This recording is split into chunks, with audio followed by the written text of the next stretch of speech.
Good evening, everyone. Happy Friday. So, of course, I'll be talking some more about anicca this evening. And although I haven't specifically said this yet, you can surmise maybe that the natural law of impermanence is actually the main teaching in Buddhism. It's the bedrock, right? And it's considered the door to the deepest compassion, right? The 16th Karmapa, a Tibetan teacher, was asked to speak in Congress a while back. And being very, very busy people, they asked him to summarize the teachings of the Buddha in one sentence. His answer was, everything changes, right?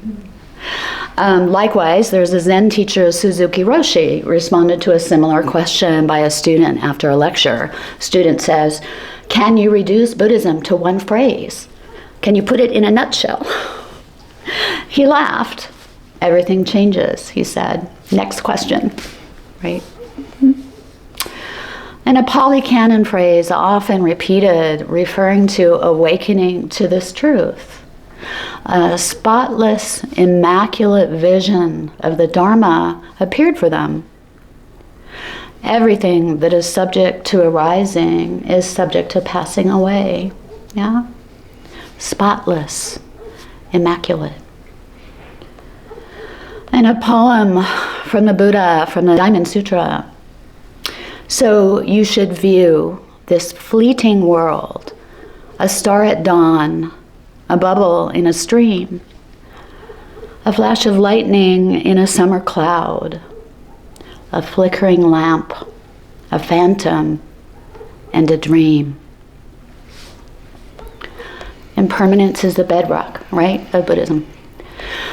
So as we begin to transition to impermanence in the heart, we'll be working our way through the 4 Brahmavijara, the heart practices, and some of you are quite familiar, some of you less so. So we'll be focusing this evening and tomorrow on how impermanence will support and strengthen the heart.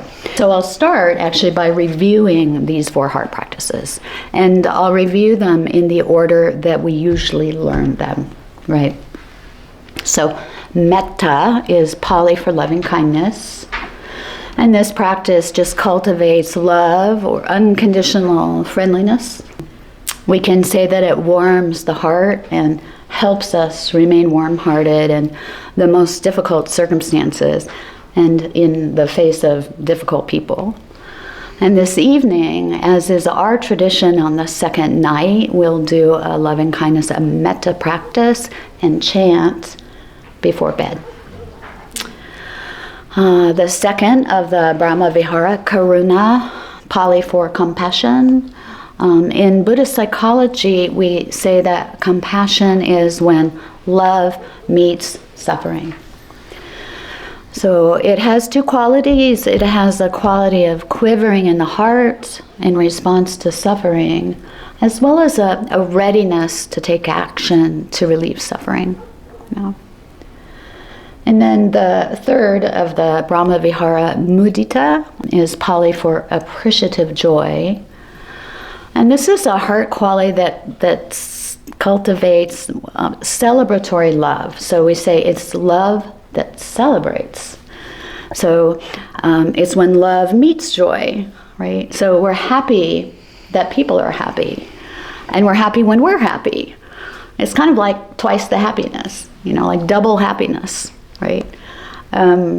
So we have those 3 so far. We have metta is the cultivation of love.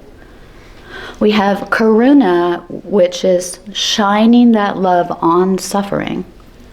So when love meets suffering.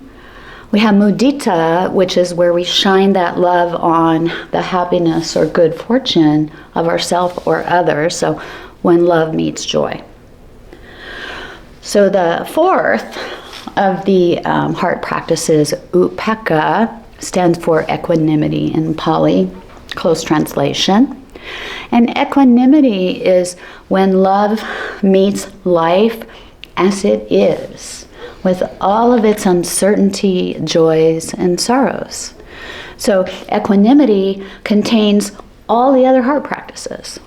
Love meeting joys and love meeting sorrows, right? All the other heart practices.